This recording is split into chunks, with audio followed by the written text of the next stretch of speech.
மணிப்பூர் உயர்நீதிமன்ற தலைமை நீதிபதியாக பொறுப்பேற்க உள்ள நீதிபதி கிருஷ்ணகுமார் தனது திறமைகள் மூலம் அங்கு அமைதி திரும்ப அரசுக்கு உதவ வேண்டும் என தமிழக அரசின் தலைமை வழக்கறிஞர் கேட்டுக் கொண்டுள்ளார். மணிப்பூர் உயர்நீதிமன்ற தலைமை நீதிபதியாக நியமிக்கப்பட்டிருக்கும் சென்னை உயர்நீதிமன்ற மூத்த நீதிபதி கிருஷ்ணகுமாரை வழியனுப்பி வைக்கும் நிகழ்ச்சி சென்னை உயர்நீதிமன்ற வளாகத்தில் நடைபெற்றது. இதில் தலைமை நீதிபதி KR ஸ்ரீராம், தமிழக அரசின் தலைமை வழக்கறிஞர் PS ராமன் உள்ளிட்ட பலர் கலந்து கொண்டனர்.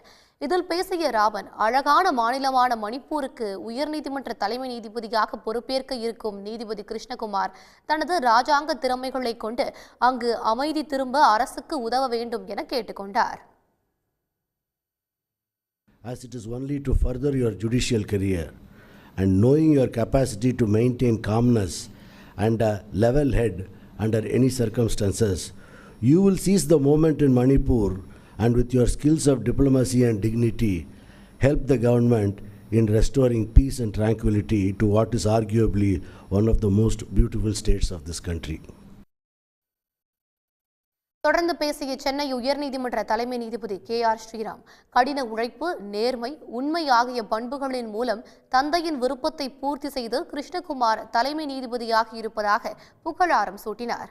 உடனுக்குடன் செய்திகளை தெரிந்து கொள்ள சன் நியூஸ் பெல் ஐகானை கிளிக் பண்ணுங்க.